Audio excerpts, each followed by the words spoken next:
we're sort of processing and digesting and trying to figure out, where do we go with all this stuff? We've got potentially issues of terrorism. We've got clearly issues of workplace violence. This fellow worked at the company, the shooter. I'm not big on naming. First of all, I'm lousy with names, but beyond that, I'm not big on naming people who are shooters. Right? You'll recall when that young man murdered those people in the church in Charlotte, I refused to say his name on the air for quite a few days. I think that, and it's astonished me with the coverage of the shooter from the Planned Parenthood clinic, why they keep putting his face on television. I mean, there are people around this country who think that fame is like some incredible, important, desirable thing. Fame is a commodity, right? It's like, people will sacrifice major chunks of their life for fame. And fame can sometimes lead to fortune, right? Some notorious bad guys end up making money, like writing books and things, although, they've sort of cranked that back and made it more and more difficult. But the bottom line is that fame is it's a currency in this country.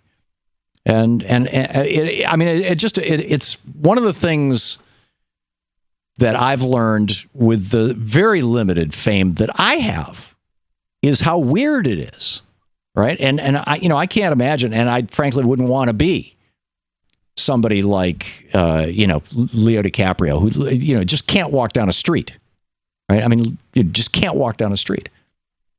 But there are people who just crave that.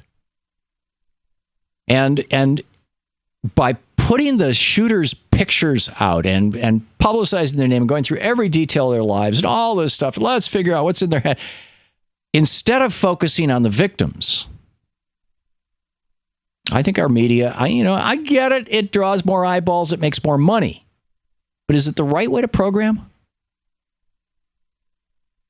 Is it really news to learn every detail about the guy who shot up the Planned Parenthood clinic, or the man and woman who shot up this workplace workplace in San Bernardino? Do we really need to know all those details? Well, yeah, we're curious, I suppose. But if we're going to do that, if the media is going to do that in order to jack up ratings and make more money, maybe we should suggest, or maybe Congress should even legislate, that you have to give equal time to the victims. There are a lot of people hurting as a result of this. And not just the dead victims.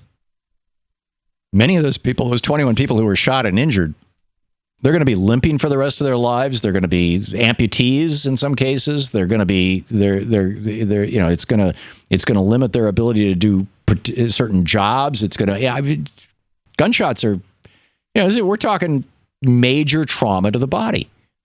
And it doesn't just go away. It's something that will be with them their entire lives, both psychologically and physically. To watch more clips from our programs, hit the Watch More Videos button over here. And please be sure to hit the handy-dandy subscribe button so you'll always be up to date. Tag, you're it.